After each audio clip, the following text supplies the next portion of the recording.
Bismillahirrahmanirrahim. Assalamualaikum warahmatullahi wabarakatuh. Jadi perjumpaan kita pada kali ini adalah untuk kita nak berkongsi dan bersembang mengenai unit kaunseling di sekolah kita, di sekolah masing-masing.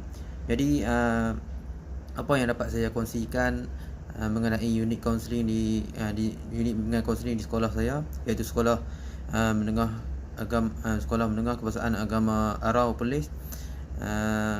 Yang pertama sekali, unit bimbingan kaunseling di SMKA Arau ni mempunyai dua orang kaunselor yang berkhidmat, iaitu yang pertamanya ialah Encik Muhammad Nasir bin Yusuf, yang mana telah berkhidmat di SMKA Arau ni selama 5 tahun, dan seorang lagi iaitu Puan Susilawati binti Wahab, yang mana telah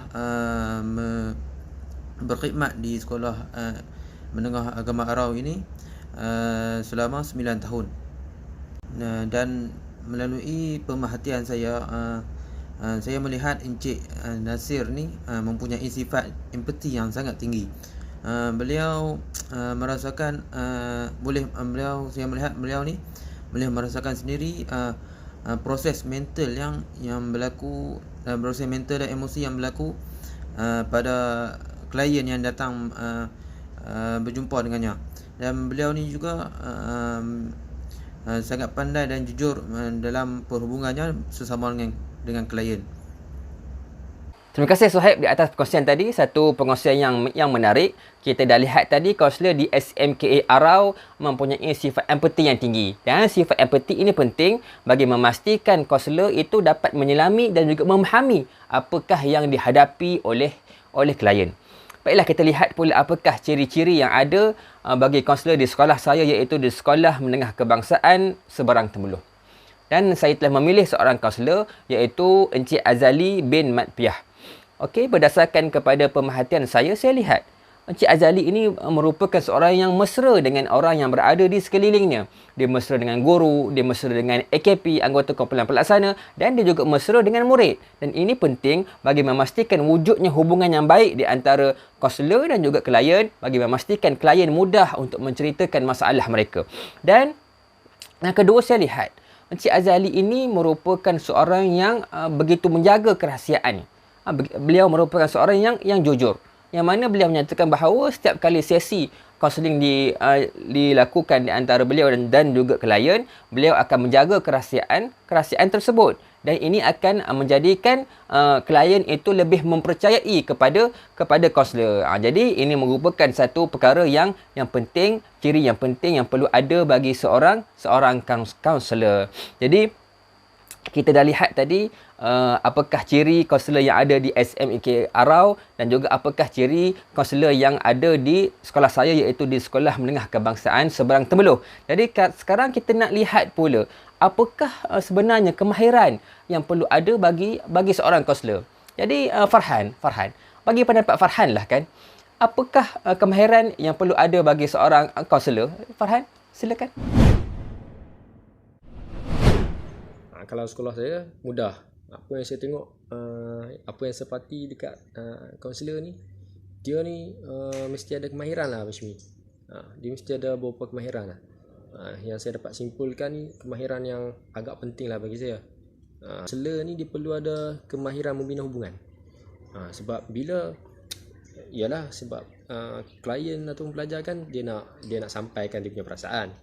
Jadi kalau kaunselor ni tak ada kemahiran dalam nak bina hubungan, susahlah klien tu nak sampaikan dia punya apa yang dia rasa dalam diri dia. Jadi bila seseorang kaunselor ni ataupun guru kaunseling ni dia ada kemahiran untuk bina dia punya hubungan, sekaligus dia akan dapat rangsang perasaan klien tu untuk lebih selesa sampaikan dia punya hasrat hati dia tu. Saya ingat macam tu lah. Yang kedua pula kan macam ni kan, Suhaib, Haziq kan. Yang kedua saya ingat seorang guru kaunselor ni dia kena ada kemahiran juga dalam bina suasana persekitaran. Sebab apa? Sebab bila kita maklum kan, sesi kaunseling ni bukannya bukan sekejap, lama. Jadi perlu suasana persekitaran tu perlu kondusif lah, selesa lah. Sebab dia perlu, kalau seorang klien ataupun pelajar tu nak duduk, dia mesti tempat yang selesa kan. Dia kursi dia mesti yang orang kata paling kurang mesti pakai sofa kan, baru sedap sikit duduk. So lama sikit dia boleh berkongsi perasaan dia. Antara lain lah, kemahiran antara lain tu saya ingat kemahiran untuk membina suasana terapeutik. Suasana terapeutik ni apa yang saya dapat lihat lah daripada sesi kaunseling dan juga cara kaunselor saya tu buat, dia ni mesti pandai pilih lah. Dia pandai pilih tempat untuk buat sesi kaunseling dia.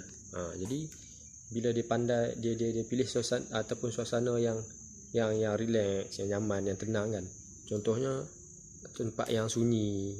Jadi dia dapat datangkan kedamaian ataupun ketenangan lah dalam otak dan juga perasaan klien ataupun pelajar kan. Jadi tak ada gangguan. Tak tahulah untuk sekolah Haziq macam mana pula Haziq? Betul tu Farhan. Saya sangat setuju. Bagi pandangan saya pula, kemahiran yang perlu ada untuk seseorang kaunselor ni ialah dari sudut bimbingan dan menasihat. Kalau kita tengok dekat sini, dia terpecah kepada dua. Yang pertama ialah kaunselor tu kena pandai melayan klien dan juga mendengar isi hati klien. Dan yang kedua ialah kaunselor tu sendiri kena mewujudkan komunikasi yang berkesan. Kalau kita tengok yang pertama, kaunselor ni kena pandai melayan luahan hati, kena pandai mendengar, kena pandai macam mana cara untuk tackle supaya klien tu percaya dan meluahkan segalanya kepada seseorang kaunselor. Okey, yang kedua pula ialah komunikasi yang berkesan. Sebenarnya komunikasi yang berkesan ni bukan setakat secara lisan, malah boleh juga digunakan dengan cara non-verbal, iaitu secara bukan lisan, dengan cara perbuatan dan sebagainya. Refleksi yang saya dapat ambil daripada ciri-ciri kaunselor yang berkesan ialah yang pertamanya, seorang kaunselor ni perlulah mempunyai satu sifat empati yang tinggi supaya mereka boleh merasai permasalahan yang dihadapi oleh setiap klien yang datang berjumpa dengan mereka. Selain itu, seorang kaunselor juga perlu bijak melayan klien yang datang bertemu dengan mereka, dan perlu mengelakkan daripada memperlihatkan pandangan yang sinis dan pandangan yang seram terhadap klien yang datang berjumpa dengan mereka. Dan yang terakhirnya, seorang kaunselor ni perlulah mesra dalam berkomunikasi, dalam berhadapan dengan klien yang datang berjumpa dengan mereka, supaya klien itu lebih mudah dan lebih mudah untuk terbuka untuk berkongsikan permasalahan yang mereka hadapi kepada kaunselor yang mereka berjumpa itu. Sekian, terima kasih. Baik, terdapat 5 ciri-ciri kaunselor yang perlu ada untuk menjadikan sesi kaunseling sesi yang berjaya. Yang pertama adalah kemesraan, kejujuran, menerima syarat, kemudian empati dan mengenai sifat. Dalam ciri-ciri kemesraan, menurut Roger 1961, beliau mengatakan seorang kaunselor itu ataupun guru bimbingan dan kaunselor itu perlulah mempunyai sikap mesra dan menunjukkan keyakinan diri dan mampu untuk memberi seseorang klien dia ataupun pelajar dia dapat memberi kepercayaan kepada kita untuk dia cerita sesuatu masalah dia. Jadi antara tanda-tanda seseorang kaunselor itu mempunyai kemesraan dalam diri dia adalah seseorang pelajar ataupun klien itu akan menunjukkan tanda-tanda tidak rasa malu ataupun tidak segan untuk menceritakan tentang perasaannya sendiri. Dan sifat yang kedua adalah kejujuran. Seorang kaunselor ini perlulah mempunyai kebolehan menyimpan rahsia. Ini sangat penting dan juga dia kalau boleh seorang kaunselor ataupun guru bimbingan dan kaunseling ini tidak mempersia-siakan kepercayaan seorang klien dan pelajar yang telah diberikan kepada kaunselor lah. Jadi kejujuran itu penting, dan kaunselor juga dalam hal kejujuran, kaunselor perlu ikhlaskan diri mereka untuk memberi khidmat pertolongan dalam menyelesaikan masalah ataupun mendengar keluhan perasaan daripada klien. Ciri yang ketiga, seseorang kaunselor ni, kaunselor yang berkesan, ciri-ciri yang perlu ada pada seorang kaunselor adalah dia menerima pelajar ataupun menerima seseorang klien tu tanpa syarat.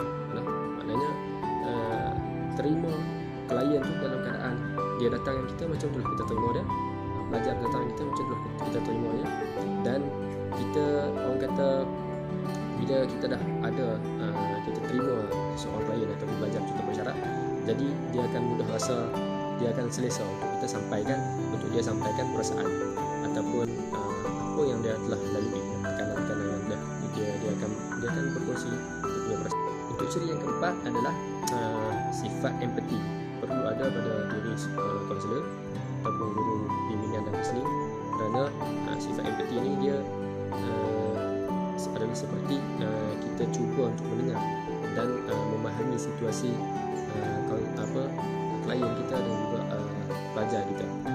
Jadi dan tugas lain adalah kita cuba untuk menyelami perasaan. Maksudnya kita letakkan diri kita dalam diri klien kita itu. Jadi dengan cara tu, insya-Allah sifat empati kita akan bertambah dan kita akan tidak mudah untuk membuang masa klien tersebut lah. Untuk sifat yang terakhir adalah sifat terbuka, sifat keterbukaan. Kaunselor ni perlu ada sifat terbuka dan tidak mudah untuk menghukum seorang klien dia ataupun pelajar dia, supaya apa? Supaya pelajar tersebut ataupun klien tadi dia dapat mudah untuk meluahkan perasaannya. Jadi dia pun tak dapat tekanan daripada kaunselor kan. Jadi sifat terbuka tu perlu ada, dan seorang kaunselor juga perlu faham bahawa setiap klien ataupun setiap individu mempunyai perbezaan tersendiri ataupun mempunyai keunikan diri yang tersendiri. Jadi itu sahaja 5 sifat yang saya ringkaskan. Bagi pandangan saya, apa yang saya dapat belajar daripada menjadi seorang kaunselor yang berkesan ni ialah saya mempunyai 3 contoh yang saya nak buat. Yang pertama ialah seseorang kaunselor itu harus ikhlas. Kenapa harus ikhlas?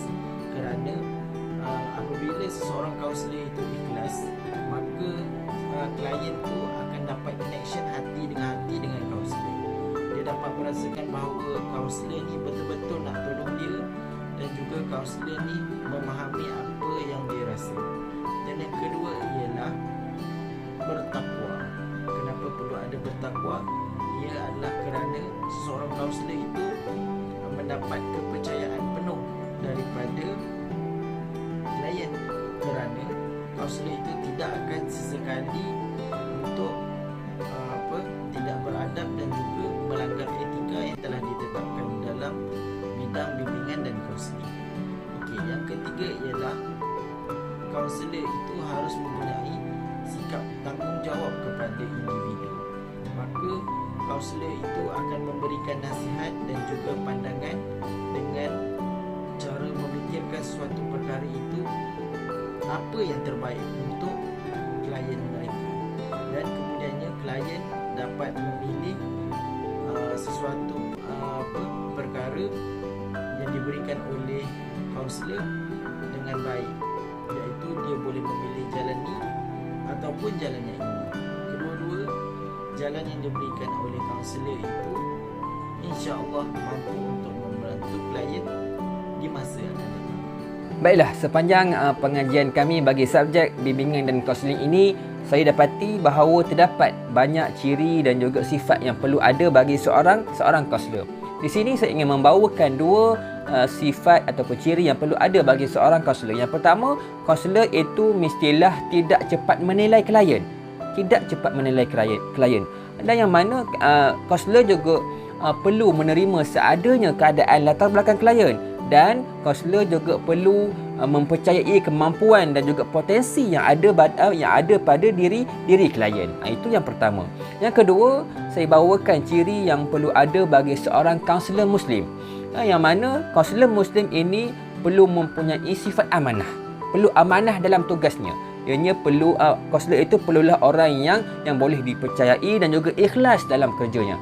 Dan sekiranya kaunselor itu tidak amanah, tidak boleh dipercayai, sudah tentulah klien tidak akan mahu menceritakan masalah mereka kepada kaunselor. Jadi dua sifat ini merupakan sifat yang penting yang perlu ada pada seorang kaunselor bagi memastikan sesi kaunseling yang diadakan itu berkesan dan mencapai matlamatnya. Jadi sekian saja daripada kumpulan kami. Assalamualaikum warahmatullahi wabarakatuh.